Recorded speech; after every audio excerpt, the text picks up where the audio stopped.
أعوذ بالله من الشيطان الرجيم بسم الله الرحمن الرحيم اللهم صل على سيدنا محمد وعلى آل سيدنا محمد Ya Rabbi, guide notre vie par rapport aux prescriptions de ton livre, Inch'Allah. Amin. Le contexte étant, nous terminons la sourate Nisa, Masha'Allah, et le groupe de sujets dans lequel nous étions est par rapport à un appel à Allah, à la croyance en la révélation, en la croyance en la vie après la mort, et nous incitons, nous invitons à prendre exemple sur la vie de notre saint prophète Rasulullah sallallahu alayhi wa sallam. Abi, buyuralım mı abi? أعوذ بالله من الشيطان الرجيم بسم الله الرحمن الرحيم فبما نقضهم ميثاقهم وكفرهم بآيات الله وقتلهم الأنبياء بغير حق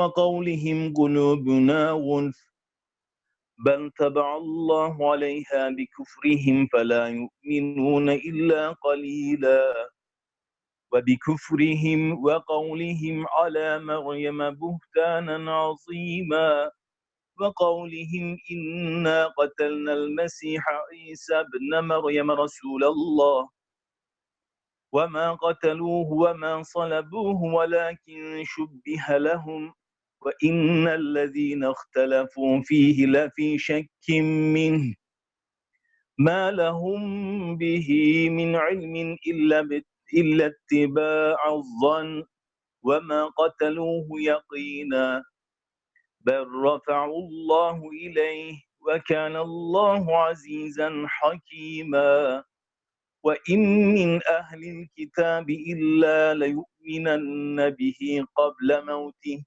ويوم القيامة يكون عليهم شهيدا فبظلم من الذين هادوا حرمنا عليهم طيبات أحلت لهم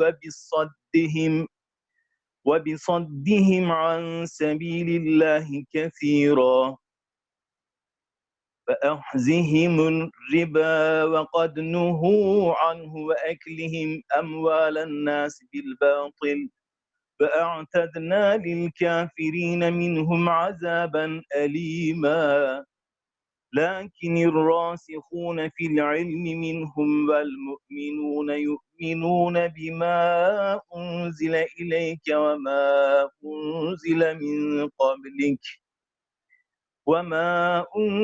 من قبلك والمقيمين الصلاة والمؤتون الزكاة والمؤمنون بالله واليوم الآخر أولئك سنؤتيهم أجرا عظيما.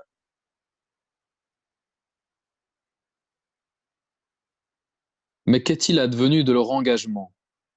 Ils n'ont pas hésité à le dénoncer, à nier les signes de Dieu, à assassiner injustement les prophètes et à déclarer que leur cœur était insensible à toute croyance, alors qu'en réalité c'est Dieu qui avait scellé leur cœur en raison de leur infidélité, au point que seul un petit nombre parmi eux peuvent être considérés comme de vrais croyants. Ce châtiment, ils l'ont bien mérité en raison de leur infidélité et à cause de l'ignoble calomnie qu'ils ont fait courir sur Marie, radiallahu anha, et également pour avoir dit « Nous avons tué le Messie Jésus, fils de Marie, prophète de Dieu », alors qu'ils ne l'ont point tué et qu'ils ne l'ont point crucifié, mais ont été seulement victimes d'une illusion, car même ceux qui se sont livrés ensuite à des controverses à son sujet sont encore réduits, faute de preuves, à de simples conjectures. En réalité, ils ne l'ont point tué, mais c'est Dieu qui l'a élevé vers lui, car Dieu est puissant et sage. Et il n'est pas une personne parmi les gens des Écritures qui ne croira pas en lui avant sa mort, et au jour du jugement, il se présentera pour témoigner contre eux. C'est en raison de leur iniquité et du grand nombre de gens qu'ils ont détournés de la voie de Dieu que nous avons interdit aux Juifs l'usage d'excellentes nourritures autrefois autorisées. C'est aussi à cause de la pratique de l'usure, bien qu'elle leur ait été interdite, et de leur habitude à s'accaparer injustement des biens d'autrui, que nous avons préparé pour ceux d'entre eux qui sont infidèles de terribles tourments.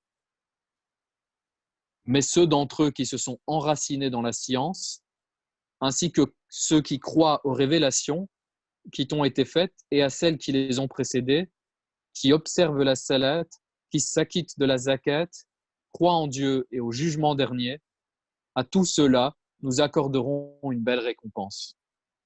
Alhamdulillah. Que Rabbi nous fasse partie de ceux qui vont mériter cette belle récompense, Inch'Allah. Au verset numéro 158, quand Allah dit qu'il l'a repris à ses côtés, ou la traduction ici étant élevé vers lui, c'est ça, car le Créateur est puissant et sage, on fait allusion à Isa et Salam, comme vous en doutez ici, Inch'Allah. Isa et Salam, donc, pour bien comprendre cela, vous devez suivre, il y a un cours qui est planifié au soir, mardi, samedi soir, par rapport à l'essence et aux attributs de notre Créateur, de Allah Jalla Jalaluhu. Pendant ce cours, on va voir un petit peu les différents degrés de vie que Allah a décrétés pour nous autres dans ce bas monde. Un degré de vie après la mort, c'est la vie de la tombe. Donc la mort n'est pas une fin en soi, c'est le début d'une autre vie, d'une nouvelle vie. Il y a la vie de la tombe. Vous savez que les shuhada, les martyrs, on ne peut pas les traiter comme morts. C'est un verset que nous avons lu précédemment déjà. On a déjà lu ce verset ici. On ne peut pas dire que les gens qui sont morts sur le sentier de Allah ne sont pas morts. Ils sont vivants, mais nous, certes, nous ne les voyons pas. C'est un degré de vie. Et puis, il y a un autre degré de vie qui est spécifique à deux prophètes. L'un étant Sayyidina Isa alayhi salam et l'autre étant Sayyidina Idris alayhi salam. C'est un autre degré de vie. Les détails viendront durant le cours, on ne va pas aller dans les détails maintenant. Mais voilà, Allah fait allusion à Isa alayhi salam ici, qui a été retrouvé dans le même degré de vie que Isa alayhi salam. Masha'Allah. Abi devam edelim Allah'ın izniyle.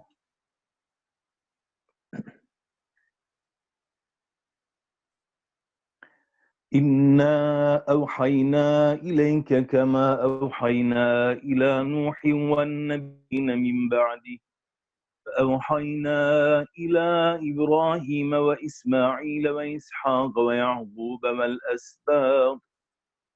والأسباط وعيسى وأيوب ويونس وهارون وسليمان وآتينا داود زبورا ورسلا قد قصصناهم عليك من قبل ورسلا لم نقصصهم عليك وكلم الله موسى تكليما رسلا مبشرين ومنذرين لئلا يكون للناس على الله حجة بعد الرسل وكان الله عزيزا حكيما لكن الله يشهد بما أنزل إليك أنزله بعلمه والملائكة يشهدون وكفى بالله شهيدا إن الذين كفروا وصدوا عن سبيل الله قد ضلوا ضلالا بعيدا إن الذين كفروا وظلموا لم يكن الله ليغفر لهم ولا ليهديهم طريقا إلا طريق جهنم خالدين فيها أبدا وكان ذلك على الله يسيرا يا أيها الناس قد جاءكم الرسول بالحق من ربكم فآمنوا خيرا لكم وإن تكفروا فإن لله ما في السماوات والأرض وكان الله عليما حكيما. Nous t'avons fait des révélations, comme nous en avons fait à Noé, alayhi salam, et aux prophètes qui l'ont suivi. Comme nous en avons fait à Abraham, Ismaïl, Isaac, Jacob, alayhum salam, et aux apôtres des 12 tribus, à Jésus, Job, Jonas, Aaron, Salomon et David, alayhum salam, auxquels furent révélés les psaumes. Il y a des prophètes dont nous t'avons précédemment narré le récit, et d'autres sur lesquels nous ne t'avons rien dit. Il est certain que Dieu a adressé la parole de vive voix à Moïse, alayhi salam. Tous ces prophètes ont eu pour mission d'annoncer la bonne nouvelle aux hommes et de les avertir, afin qu'il n'ait, une fois la mission des prophètes accomplie, aucune excuse à invoquer devant le Seigneur. Dieu est puissant et sage. C'est Dieu lui-même qui témoigne de ce qui t'a été révélé à bon escient. Et les anges en aussi, quoique le témoignage de Dieu soit largement suffisant. Ceux qui donc rejettent la foi et s'emploient à détourner les autres de la voie de Dieu se fourvoient fort dans leur égarement. Ceux qui rejettent la foi et se comportent iniquement, jamais Dieu ne leur pardonnera, ni ne les guidera vers une autre voie que celle de la géhenne, où ils demeureront éternellement, car il n'est rien d'aussi facile pour le Seigneur. Ô homme, le prophète, alayhi salatu wassalam, vous a apporté la vérité de la part de votre Seigneur. Croyez-y dans votre propre intérêt. Mais si vous refusez d'y croire, cela importe peu au Seigneur. N'est-il pas le maître des cieux et de la terre, l'omniscient, le sage? Allahu Akbar. Bien sûr qu'il l'est. Nous n'avons aucun doute là-dessus, Inch'Allah. L'histoire de la révélation du verset 166, c'est à titre de culture générale coranique, on va en discuter, Inch'Allah, également une leçon à tirer pour nous aujourd'hui. Un jour, Rasul sallam est face à une communauté de Ben Israël, une communauté juive à Médine. Rappelez-vous, hein, An-Nisa est révélé à la période médinoise. Il y a une grande population d'individus s'identifiant et appartenant à la religion de Sayyidina Moussa et Salam, donc appelés juifs avec le langage d'aujourd'hui. Et notre saint prophète leur dit: je le jure devant Dieu que vous savez pertinemment bien que, je le jure devant Dieu que je sais, que vous savez pertinemment bien que je suis l'envoyé de Allah, de l'unique. Et les Juifs répondent: non, on ne sait pas que tu es le messager. Bien entendu, ils doivent renier, sinon ils seraient musulmans. Et ce verset est révélé, où Allah réconforte Rasul sallam: je suis témoin de la véracité de ton message, je témoigne que tu es mon messager, et les anges témoignent. Allah est le meilleur des témoins. Donc, ici, une question de témoignage de Allah et de ses anges. Ce témoignage, nous aussi, on doit l'avoir dans l'au-delà, quand on va être jugé pendant le grand tribunal, hein, quand il n'y a plus de retour dans le passé possible, quand le jour où on va avoir beaucoup de remords et de regrets. Certains vont dire: j'aurais pas dû pécher. D'autres vont dire: je n'ai pas péché, mais certes, j'aurais dû avoir plus d'actions d'adoration envers mon Seigneur, mon Créateur. C'est un jour de regret pour tout le monde. Certains dans leur péché, certains dans leur manque d'actions positives et constructives. Mais ce jour-là, on va avoir besoin du témoignage de Allah et le témoignage des anges. Comment? En lisant la parole de Allah. Lire la parole de Allah, ce n'est pas juste comme on est en train de faire maintenant et depuis le début du mois de Ramadan. Lire la parole de Allah, c'est 1, lire comme on est en train de le faire. 2, essayer de comprendre. 3, essayer de se corriger. 4, essayer vraiment de structurer, d'organiser toute sa vie selon ce qu'on est en train de lire dans le message de Allah. Et en prenant comme référence notre saint prophète Rasulullah sallallahu alayhi wa sallam. À ce moment, on pourra bénéficier du témoignage de Allah et de ses anges, Inch'Allah. Qu'Allah fasse de nous des gens qui n'auront pas beaucoup de regrets dans l'au-delà et qui pourront bénéficier de la seule zone d'ombre qui est sous l'arche, le trône de notre Saint Créateur. Amen.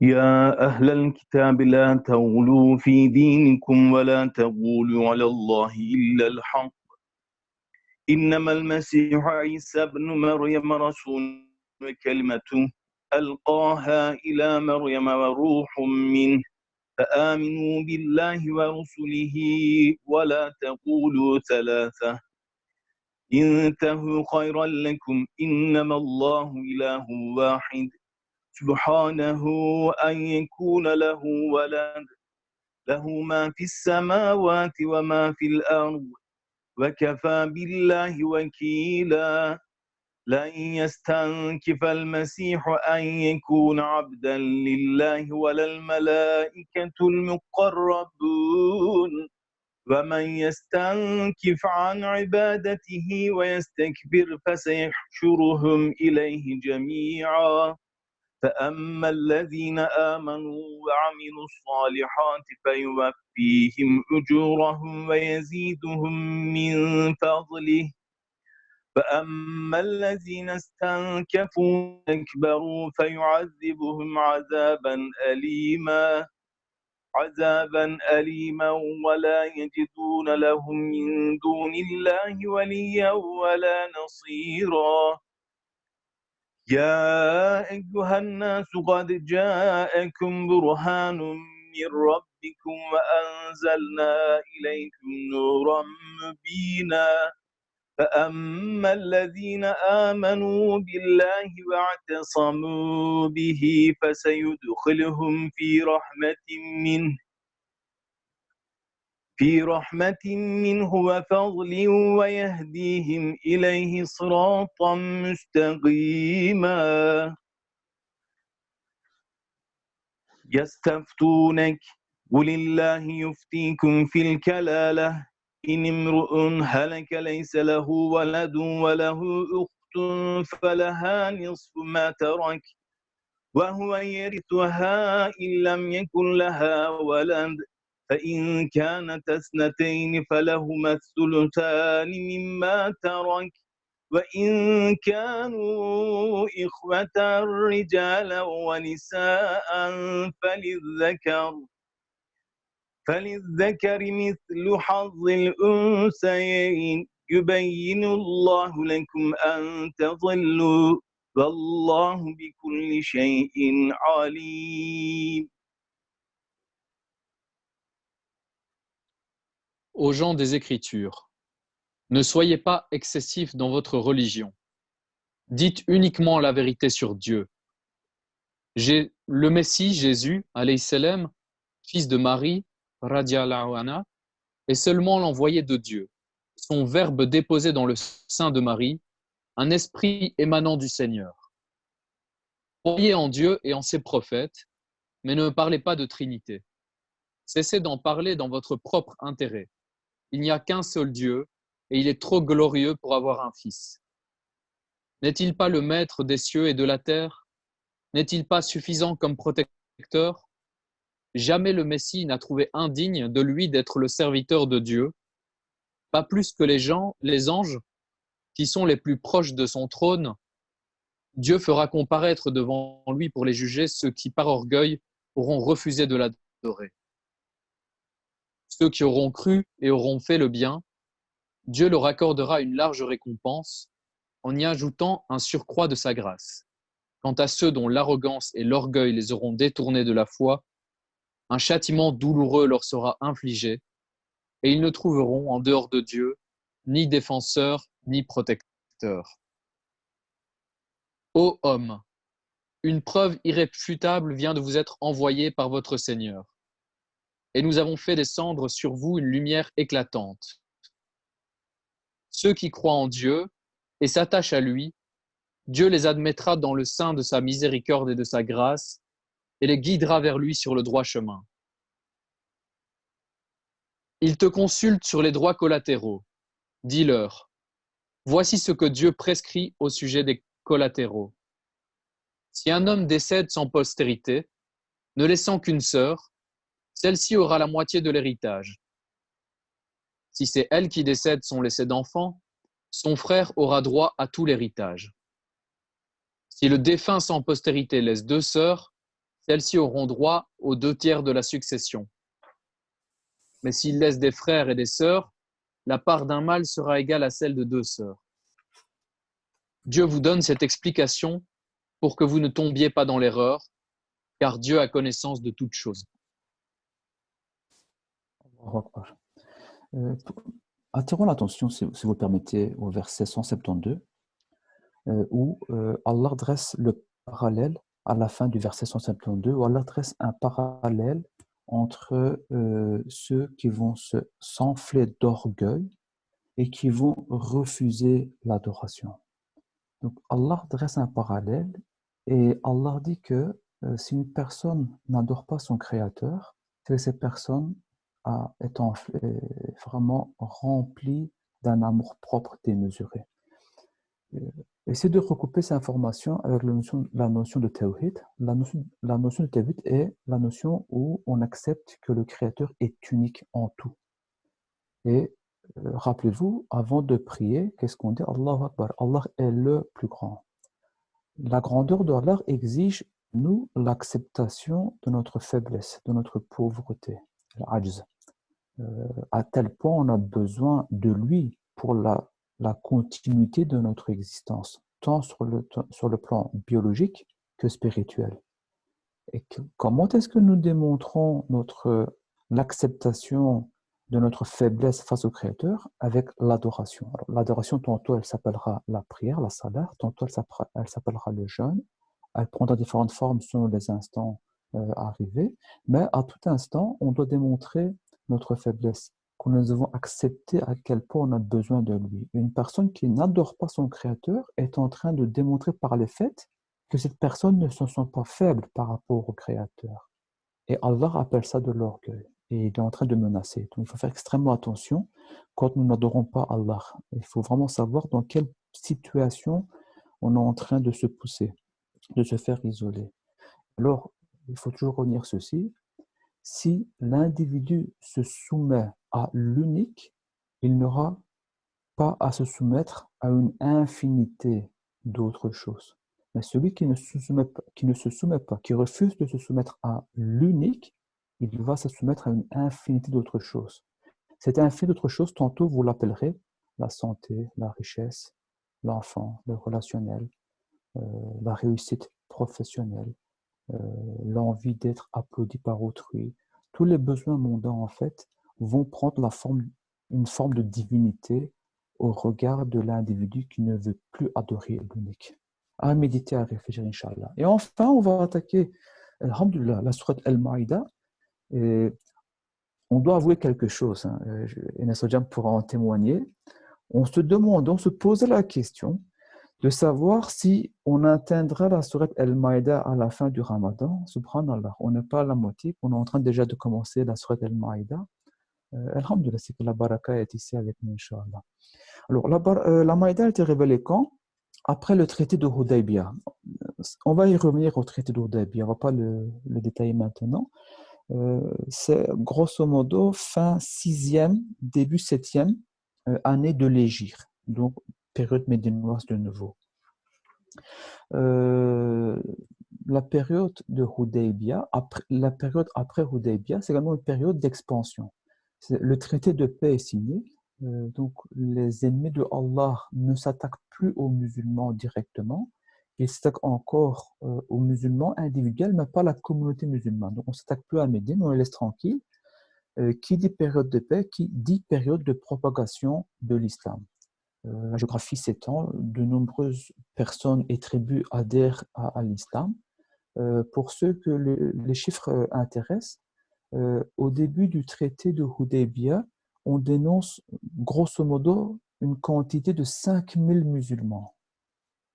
À la fin du traité de Hudaybiyah, qui dure à peu près entre 1 an et demi et 2 ans, on dénombre 10 000 musulmans. Donc la quantité de musulmans a doublé pendant cette courte période. Revenez à des calculs absolus. Hudaybiyah, 6e année, 7e année de l'Hégire, 13 ans de la Mecque, ça fait 19, 20 ans, 5 000 musulmans, 1 an et demi, 10 000 musulmans. La paix, les gens s'intéressent à l'islam. Les sujets traités par la sourate Al-Maïda, donc qui est révélé après le traité de Hudaybiyah. Donc, pendant que le traité de Hudaybiyah est en train de courir, cette sourate a été révélée en grande partie. Et on traite 3 grands groupes de sujets. On va définir des règles religieuses et culturelles beaucoup plus sophistiquées pour le musulman, donc beaucoup plus détaillées, comprenez ça ainsi. On va rappeler un point très important au monde musulman. Le monde musulman va gagner en puissance, en taille. Il va avoir un contrôle sur de nombreux territoires. Les gens vont demander l'avis du monde musulman pour pouvoir faire des choses. Donc le musulman va se sentir propulsé dans une situation de leader. Même s'il ne le veut pas, il va se retrouver dans la situation-là. Et là, directement, Allah rappelle à une vérité, faites attention, la guerre va disparaître, on ne va plus vous attaquer. En tout cas, les gens vont réfléchir de nombreuses fois avant de décider de vous faire du tort parce que vous aurez beaucoup de force. Mais là débute une autre épreuve pour vous. Va débuter l'épreuve de l'orgueil. Rappelez-vous le verset dont nous avons travaillé précédemment et comprenez la liaison qu'il y a entre la succession des sourates dans le Coran, subhanallah. Il y a une transition, une harmonie parfaite de succession, d'enchaînement d'événements et de construction de la psychologie du musulman. Donc là, il va y avoir de nombreux rappels, on va les lire, Inch'Allah. Et enfin, Médine, on est encore face, le mot musulman est encore face à deux types de populations. D'un côté, il y a les juifs, d'un côté les chrétiens, avec la superficie qui s'agrandit. Il y a encore un appel à la vérité de ces gens-là. Les 10 premiers versets de Al-Maïda, on va encore regrouper par un groupe de sujets logiques, Inch'Allah, pour nous permettre une meilleure compréhension. Les versets 1 à 10 vont donner de nouvelles obligations au monde musulman. Mais de nouveau, ici, les obligations vont dans le détail. Donc, on est en train de peaufiner la vie du musulman. Il va y avoir des consignes par rapport à la nourriture, par rapport à la justice. Et ce genre de choses, on va les découvrir ensemble, Inch'Allah, dans un instant. Abi, Allah'ın kelamını okursanız rahatlar İnşallah. Suretul Maide Medeniye ve hiye 120 ayet. Bismillahirrahmanirrahim. Ya eyyühellezine amenu evfu bil'ukud.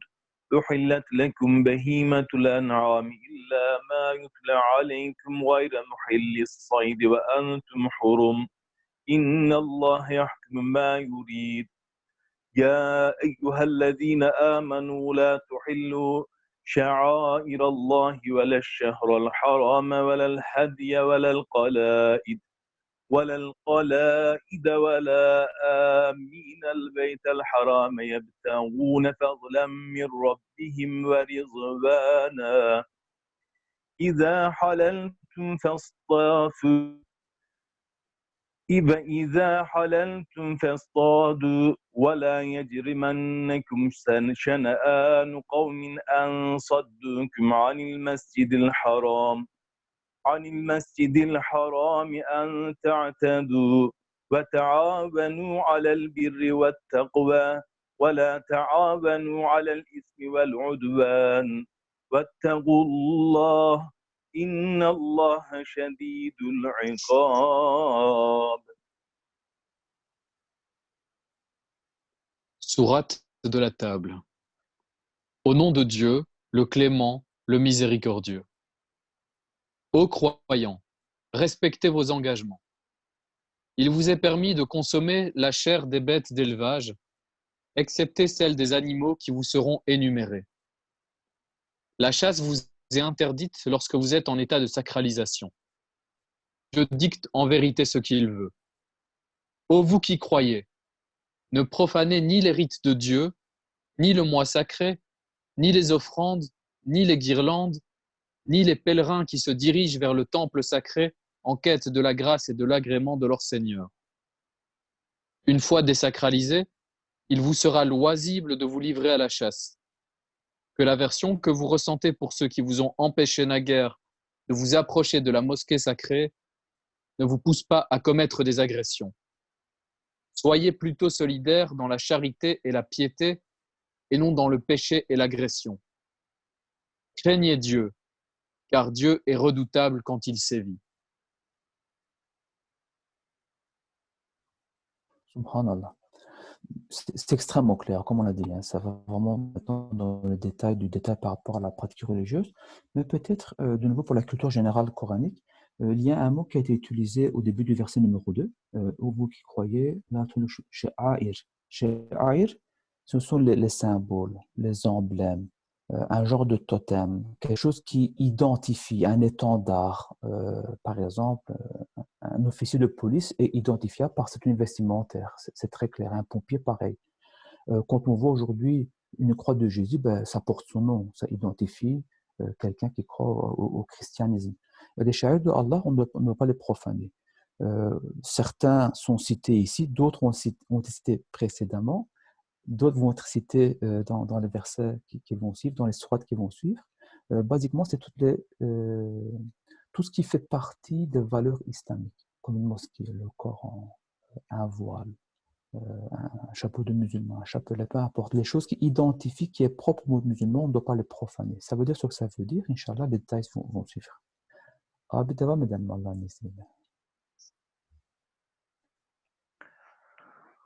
حرمت عليكم الميتة والدم ولحم الخنزير وما أحل لغير الله به والمنخنقة والموقوذة والمتردية والنطيحة وما أكل السبع إلا ما زكيتم وما ذبح على النصب وأن تستقسموا بالأزلام ذلكم فسق اليوم يئس الذين كفروا من دينكم فلا تخشوهم واخشون اليوم أكملت لكم دينكم وأتممت عليكم نعمتي ورضيت لكم الإسلام دينا فمن اضطر في مخمصة غير متجانف لإثم فإن الله غفور رحيم يسألونك ماذا أحل لهم قل أحل لكم الطيبات وما علمتم من الجوارح مكلبين تعلمونهن مما علمكم الله فكلوا مما أمسكن عليكم واذكروا اسم الله عليه واتقوا الله إن الله سريع الحساب اليوم أحل لكم الطيبات وطعام الذين أوتوا الكتاب وطعامكم حل لهم والمحصنات من المؤمنات والمحصنات من الذين أوتوا الكتاب من قبلكم إذا آتيتموهن أجورهن محصنين غير مسافحين ولا متخذي أخدان ومن يكفر بالإيمان فقد حبط عمله وهو في الآخرة من الخاسرين.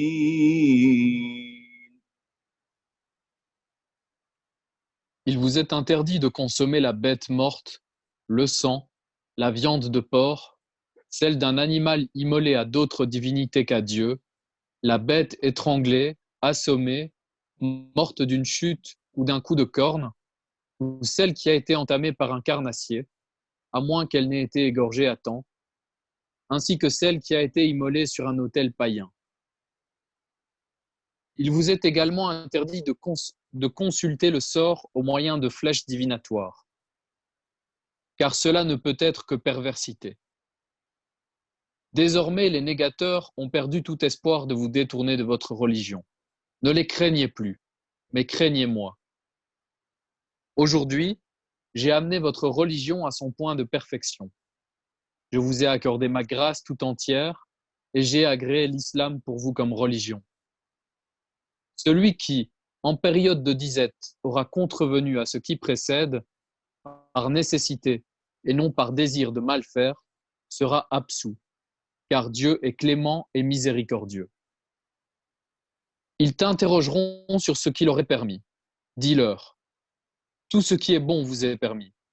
Vous pouvez manger, après avoir invoqué sur lui le nom de Dieu, le gibier saisi par les animaux de proie que vous avez dressés, comme les chiens de chasse, d'après ce que Dieu vous a enseigné. Craignez Dieu. Dieu est prompt dans ses comptes. Toute nourriture bonne et pure vous est désormais permise. La nourriture de ceux qui ont reçu les Écritures est aussi licite pour vous, de même que la vôtre l'est pour eux. Pour ce qui est du mariage, il vous est permis de vous marier aussi bien avec d'honnêtes musulmanes qu'avec d'honnêtes femmes appartenant à ceux qui ont reçu les Écritures avant vous, à condition de leur verser leur dot de vivre avec elle en union régulière, loin de toute luxure et de tout concubinage. Celui qui trahit sa foi perd les fruits de ses bonnes œuvres et sera du nombre des perdants dans la vie future. Ya Rabbi, protège-nous de faire partie de ces perdants. Amin. Au verset numéro 3, Allah Ta'ala, nous rappelle qu'il a apporté à perfection sa religion. On va un petit peu s'attarder sur le sens de ce passage, Inch'Allah. Où est-ce que c'était? Voilà. J'ai amené votre religion à son point de perfection. Voilà, juste ici. J'ai amené ma religion. Rappelez-vous, alors, c'est vraiment quelque chose d'extraordinaire. Hein. Comment est-ce que notre Saint Créateur va placer cette phrase au sein de sujets extrêmement techniques? Donc, on peut manger ceci, pas cela, on peut se marier avec celui, pas cela. Donc, on a déjà discuté de ça, rappelez-vous. Hein. Ce n'est pas un livre de jurisprudence, ce n'est pas un livre de droit. On parle du droit, mais ce n'est pas un livre de droit. Subhanallah, il y a une harmonie de nouveau dans tout cela, il y a une symphonie dans tout cela. Et pour bien comprendre ça, rappelez-vous les lectures que nous avons déjà faites pendant la sourate Nisa, où Allah s'adresse à Béni Israël et il leur dit, ben voilà, il y avait des choses qui vous étaient autorisées qui ne le sont plus. Parce que maintenant, il est mieux pour vous de ne plus les faire comme cela. Et le nouvel ordre va venir remplacer les ordres du passé. Donc, c'est pas ça que vous en rappelez. Et ici, Allah, qu'est-ce qu'il nous dit? J'ai apporté la religion à son point de perfection. Pour bien comprendre cela, il faut se rappeler des cours sur la prophétie que nous avons déjà fait avec certains d'entre vous. En fait, il faut voir vraiment la pédagogie coranique comme une pédagogie scolaire. Donc, vous avez les petits bouts de chou, hein, vos petites coccinelles, vos petits oiseaux, je ne sais pas comment vous les appelez, qui vont à la maternelle. À la maternelle, le programme scolaire, il est ce qu'il est. C'était le programme que Sayyidina Adam et Salam a appliqué, des règles très basiques.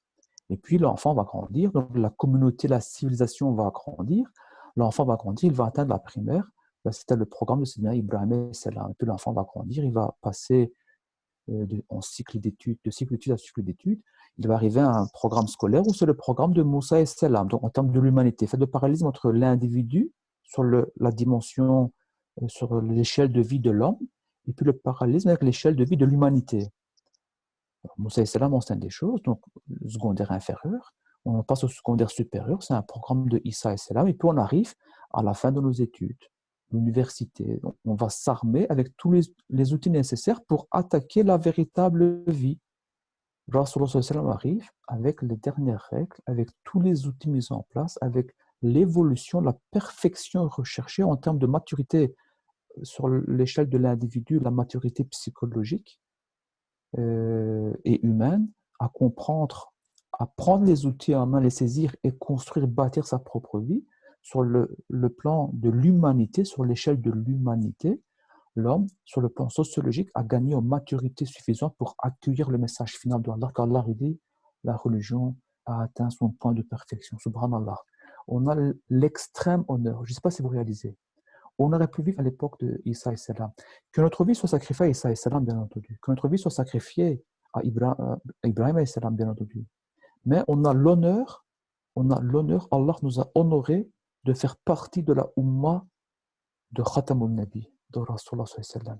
Rien que ça demande de remercier Allah, Inch'Allah.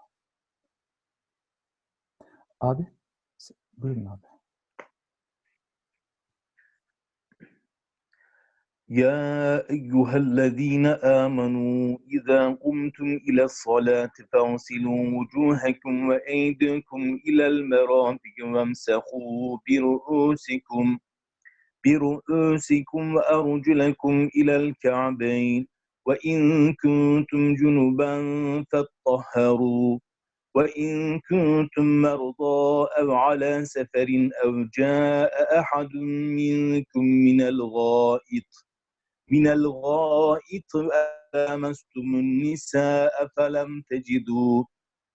فلم تجدوا ماء فتيمموا سعيدا طيبا فامسحوا بوجوهكم وأيديكم منه ما يريد الله ليجعل عليكم من حرج ولكن يريد ليطهركم وليتم نعمته وليتم نعمته عليكم لعلكم تشكرون واذكروا نعمة الله عليكم وميثاقه الذي وثقكم به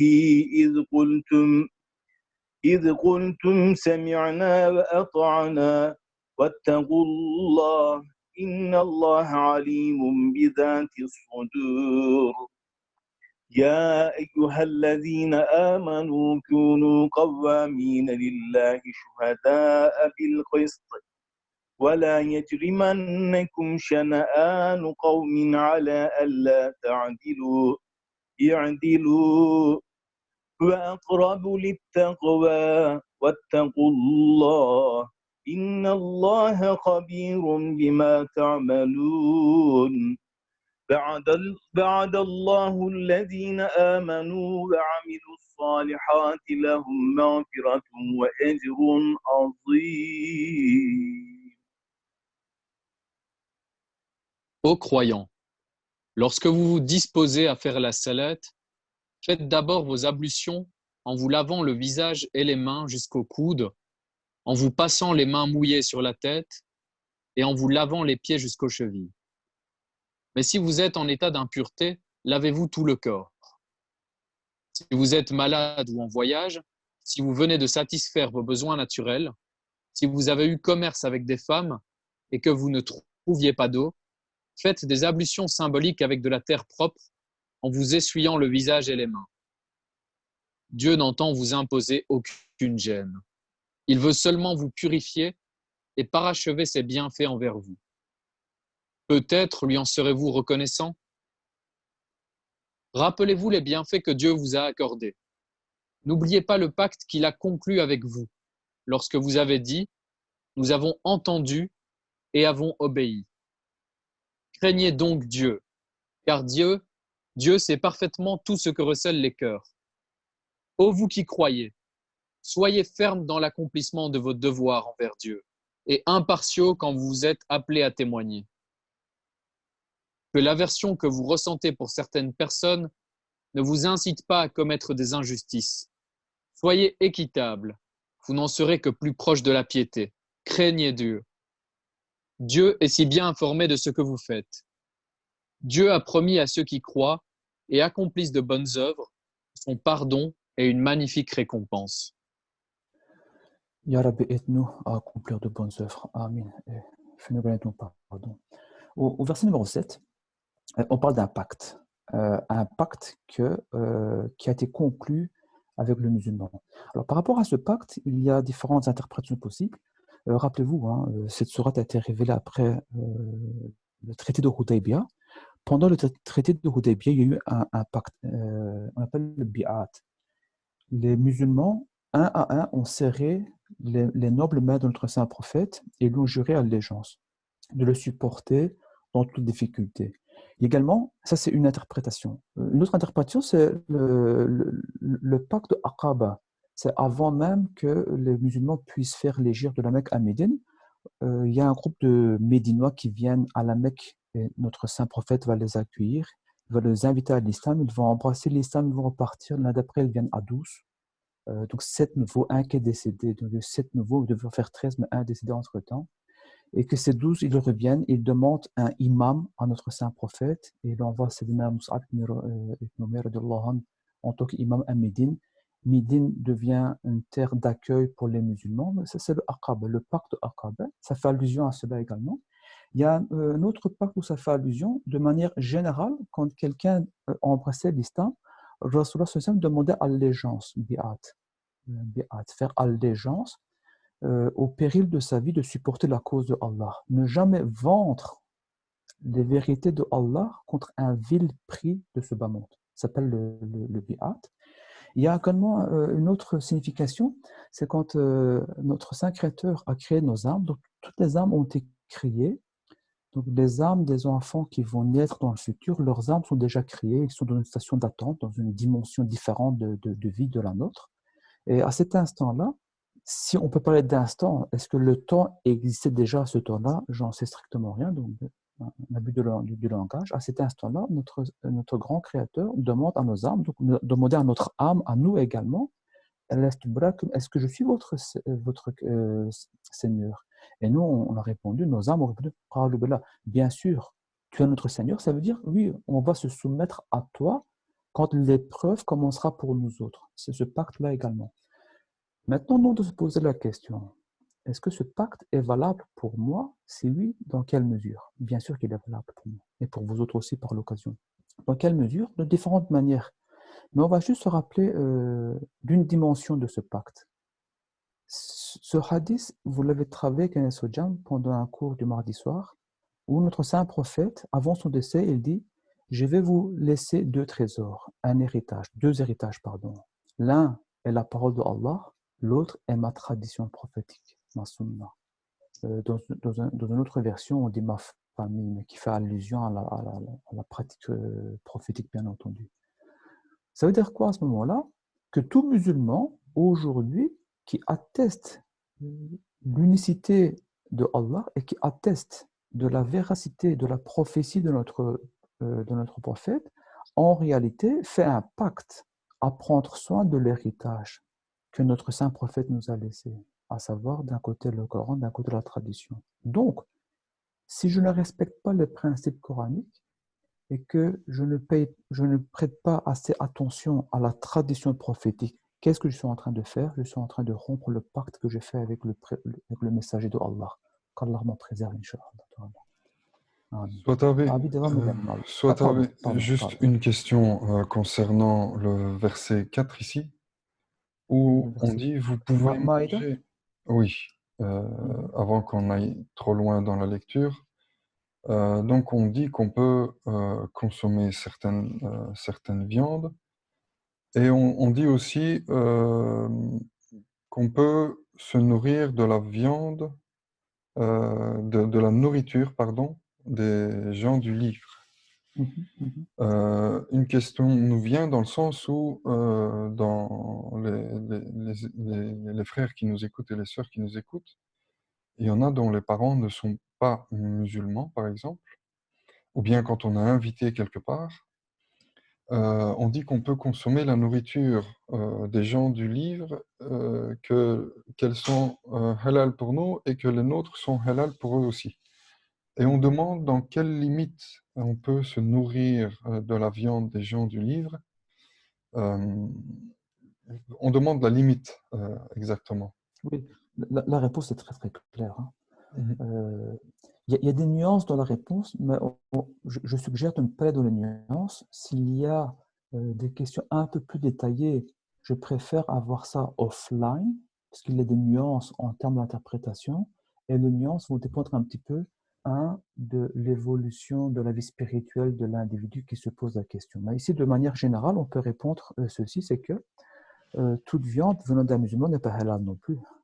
Pour que la nourriture soit halal, de un, il faut que ça fasse partie des groupes d'animaux que nous pouvons consommer. La liste a été donnée précédemment. De deux, il faut que, donc, par exemple, un mouton, une chèvre, une poule, un canard, ce genre de choses, les animaux à sabots, ça dépend encore s'il y a deux oncles ou ce genre de choses. Voilà, les données sont là, les groupes d'animaux. De deux, il faut que le musulman ait sacrifié la bête au nom de Allah. C'est-à-dire, celui qui égorge la bête, égorge avec une lame. On ne tord pas son cou pour couper après. On égorge avec la lame directement. Je dis tordre le cou parce que je vais arriver à un exemple en Italie, Inch'Allah. On doit couper avec la lame. Donc, il y a un rituel à respecter. Et ce rituel, le point fort, c'est en dehors de la lame qui va couper les veines jugulaires et attendre que le sang se vide, il faut prononcer le nom de Allah. Un nom de kebir, de grandeur, comme Allahu Akbar. Comme Bismillah et Allahu Akbar. Donc, ça, c'est important. Même si on ne le prononce pas, il faut avoir la pensée que c'est fait au nom de Dieu. Maintenant, si c'est pour les musulmans, je dis, parce qu'il y a des musulmans qui ne font pas attention à ça non plus. Donc, il y a des musulmans, on a déjà été témoins, qui vont abattre une bête, mais qu'ils ne le font pas au nom de Dieu. Donc, cette viande n'est pas halal non plus.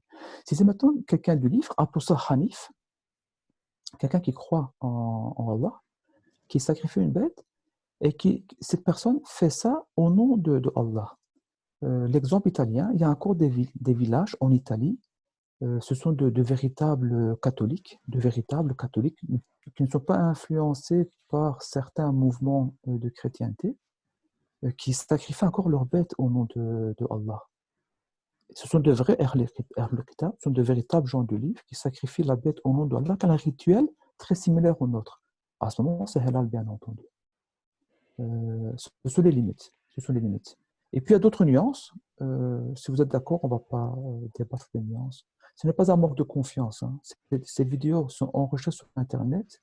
Les nuances sont spécifiques à l'individu. Elles ne sont pas valables pour le groupe des musulmans, dans leur globalité. Donc, ce n'est pas un manque de respect de moi envers vous ou un manque de confiance de notre part envers vous autres. C'est pour vraiment imiter une tradition prophétique qui a été appliquée par les grands savants de l'islam, comme Ahmed ibn Hanbal, qu'Allah l'a créé éternellement. Ce sont des questions qu'on doit faire offline, Inch'Allah, si des nuances sont recherchées dans le questionnement.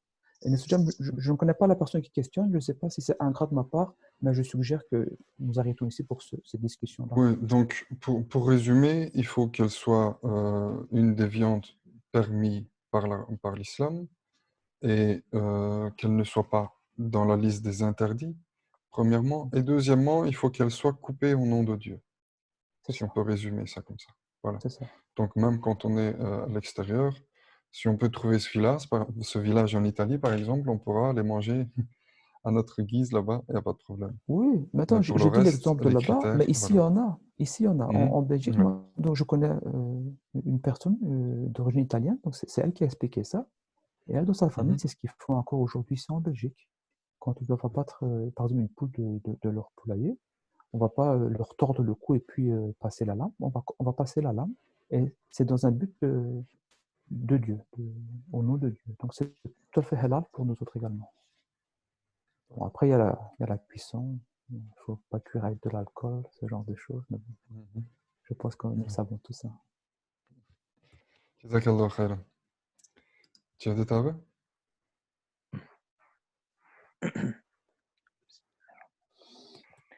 والذين كفروا وكذبوا بآياتنا أولئك أصحاب الجحيم يا أيها الذين آمنوا اذكروا نعمة الله عليكم إذ هم قوم أن يبسطوا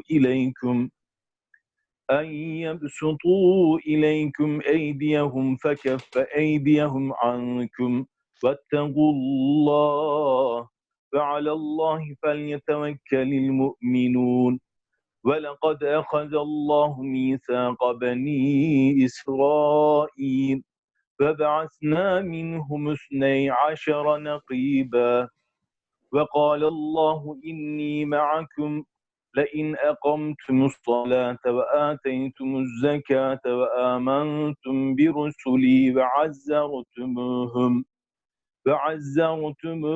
وأقرضتم الله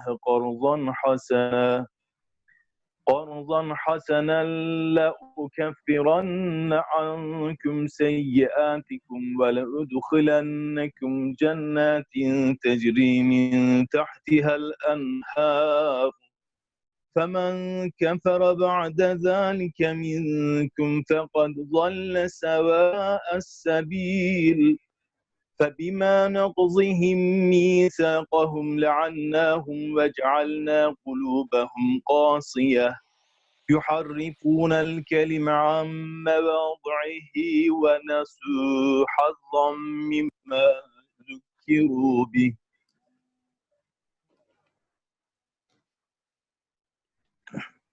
ولا تزال تطلع على خائنة منهم إلا قليلا منهم فاعف عنهم واصفح إن الله يحب المحسنين.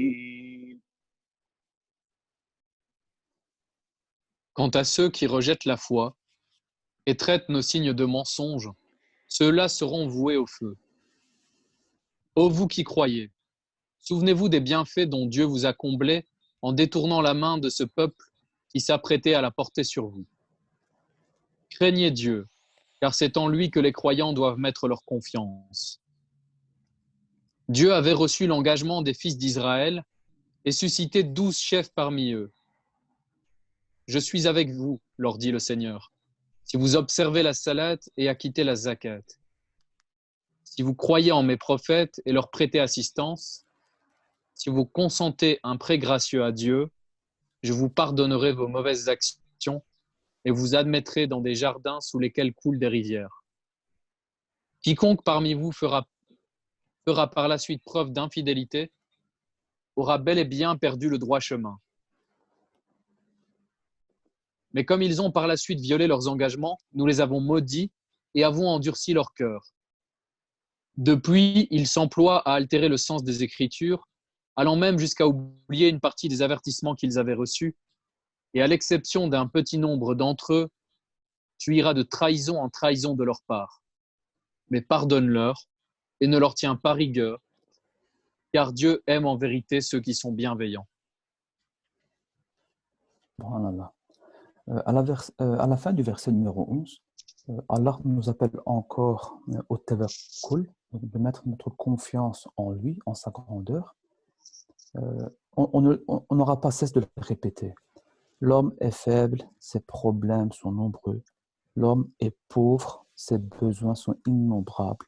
L'homme est fragile, la vie est un très, très, très, très lourd fardeau. Si on ne se remet pas au Créateur, à l'unique, au véritable propriétaire des épreuves et de la solution de ces épreuves, on n'aura cesse de souffrir. Ça, c'est une vérité qu'on ne doit jamais oublier. Et cela, on doit s'en rappeler, on doit s'en rappeler, on doit s'en rappeler. On ne doit jamais oublier cela. Et donc, le tawakkul, la confiance, on en a déjà discuté, mais de nouveau, on a besoin d'être rappelé. Allah, dans le Coran, nous invite un peu moins de 80 fois à la prière, à la salat. Est-ce que Allah a besoin de se répéter? Bien entendu que non. Mais nous, on a besoin de se faire répéter des choses. Donc, on va encore répéter une réalité. Tawakkul, la confiance, c'est on va mettre en place tous les besoins matériels. Donc, nous sommes dans Allah a choisi un mode de création pour nous, le mode cause à effet. Il y a des causes, il y a des effets. Allah peut créer les effets sans les causes, bien entendu, mais c'est le mode de vie qu'il a choisi pour nous autres. Tawakkul, ça veut dire je mets tous les ingrédients en place, donc les causes. Et puis l'effet, je n'en suis pas responsable. Allah crée le résultat s'il le souhaite. Allah peut créer un autre résultat si celui-ci est meilleur pour nous autres. Quand bien même nous ne le sait pas, lui il le sait, car il est vraiment le sage, l'omnipotent, celui qui sait tout par excellence. Enes Hocam, je pense qu'il y a quelques minutes encore. Je ne sais pas si on doit... On peut peut-être forcer une dernière page ou comme tu veux, soit tu veux. Moi, je dirais même 10 pages. Maintenant, ça ne dépend pas que de moi. Je pense que tout le monde serait partant pour une dernière page, Inch'Allah.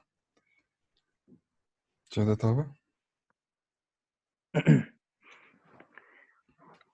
ومن الذين قالوا إنا نصارى أخذنا ميثاقهم فنسوا حظا مما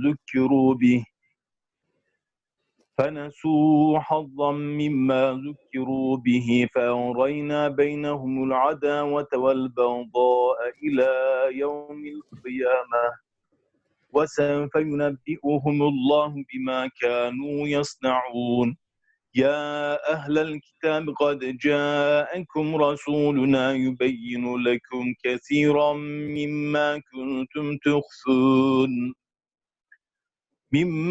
كنتم تخفون من الكتاب ويعفو عن كثير قد جاءكم من الله نور وكتاب مبين يهدي به الله من اتبع رضوانه سبل السلام ويخرجهم من الظلمات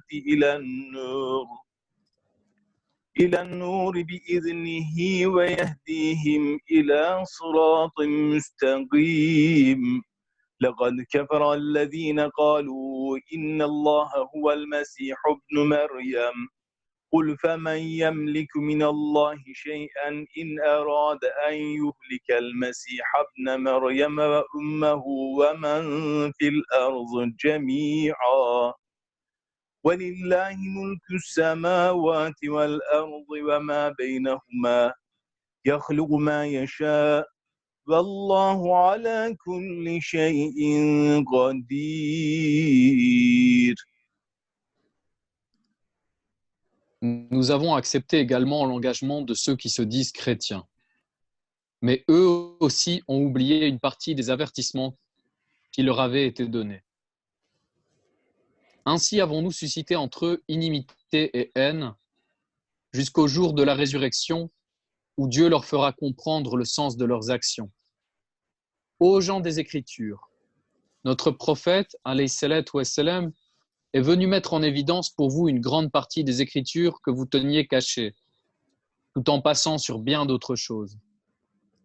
C'est une lumière de Dieu qui est venue vous éclairer, ainsi qu'un livre explicite par lequel Dieu met sur les sentiers du salut ceux qui aspirent à sa grâce et, par sa volonté, les arrache des ténèbres vers la lumière et les dirige dans le droit chemin.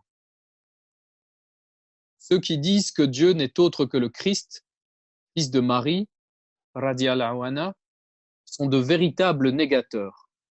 Dis-leur, qui donc pourrait s'opposer à Dieu s'il voulait anéantir le Messie, fils de Marie, ainsi que sa mère et tous les êtres qui peuplent la terre? Dieu n'est-il pas le maître des cieux et de la terre et de l'espace qui les sépare? Il crée ce qu'il veut et sa puissance s'étend à tout l'univers. Subhanallah. On n'a pas de doute là-dessus, bien entendu. Au verset numéro 16, voilà, ici, quand Allah guide, peut-être depuis le début du verset 16, par lequel le Créateur met sur les sentiers du salut. Les sentiers du salut, ceux qui aspirent à sa grâce. Alors, il faut bien comprendre le terme salut là-bas. Dans le Coran, c'est salam. Salam, c'est l'islam en fait. L'islam, une définition, c'est le bonheur absolu. Ce n'est pas un bonheur qui disparaît, qui peut disparaître. Et donc ici, Allah dit, je vais vous rapporter vers le sentier du salut, du bonheur. Pour bien comprendre ça, il faut retourner dans la Fatiha. Quand nous avons demandé la Hidayah, et Allah s'est identifié comme Rab. Donc au Rab, Rab al-Alamin, Ihdina sirata mustaqim, guide-nous sur le chemin, Ya Rab, Rab. Rappelez-vous, on l'avait défini comment? Pour ceux qui ont une bonne mémoire ou de bonnes notes, selon. C'est celui qui met les règles, qui met des consignes, qui fait respecter les règles et qui va sévir quand les règles ne sont pas respectées. Il va aider les gens à respecter ces règles. Donc, il va les tutorer. Imaginez un parent qui veut assister son petit bout de chou à marcher, ses premiers pas, ben, il le tient par la main, il le guide, il va à sa vitesse, il se rabaisse à ce niveau. Il y a un sens pareil dans Rab. Et donc, Rab va nous aider à marcher, à atteindre le bonheur. À quiconque veut illuminer le labyrinthe de la vie à la lumière du Coran et de la tradition prophétique. Donc, si vous prenez les lunettes coraniques et prophétiques et que sous le prisme du Coran et de la tradition, vous regardez le labyrinthe de la vie, il est fortement probable qu'Allah vous guide sur le chemin du salut. Quel salut? Le bonheur. Un bonheur absolu, Saada al-Darain, comme on dit techniquement, le bonheur ici et le bonheur dans l'au-delà. Donc, si vous voulez être heureux ici, la formule magique est vivre selon les principes coraniques et prophétiques, et ce sera un bonheur absolu, un bonheur qui ne disparaît pas. Vous savez quoi, un bonheur qui disparaît? Vous avez jeûné toute la journée, vous avez faim et vous avez soif. C'est l'heure de rompre votre jeûne. Vous avez votre plat préféré face à vous et vos boissons préférées. Certains, c'est une boisson de l'eau plate, d'autres, c'est un soda, que sais-je, un jus de fruits éventuellement. Et vous le consommez. Mais quand vous êtes rassasié, ce bonheur disparaît. C'est vrai, hein? Saad al-Darin, c'est un bonheur qui ne disparaît pas. C'est un bonheur qui ne disparaît pas. Avec la disparition de la source de bonheur, le bonheur disparaît. Ici, la source de bonheur étant Salam, c'est un des noms de Allah, comme notre frère Alexandre nous l'a rappelé précédemment. Le nom de Allah, Allah est infini, c'est une source qui ne disparaît pas. Donc le bonheur, si on goûte le bonheur à travers le sentier de Allah, ce bonheur est infini également. Qu'Allah nous fasse de personnes heureuses selon la définition coranique qu'on vient de lire ici. Inch'Allah. Jazakallah khairan au lecteur. Je vais clôturer, si vous le permettez, si vous n'avez pas d'autres questions ou si vous n'avez pas d'autres commentaires. Alexandre, peut-être, soit Hervé, je peux clôturer pour aujourd'hui? J'en ai trop dit, Hojam. صدق الله العظيم. أعوذ بالله من الشيطان الرجيم. بسم الله الرحمن الرحيم. والعصر إن الإنسان لفي خسر إلا الذين آمنوا وعملوا الصالحات وتواصوا بالحق وتواصوا بالصبر. صدق الله العظيم. سبحان ربك رب العزة عما يصفون وسلام على المرسلين والحمد لله رب العالمين. الفاتحة مع الصلوات.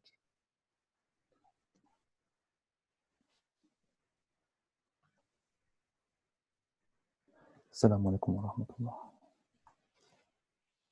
وعليكم السلام ورحمة الله وبركاته.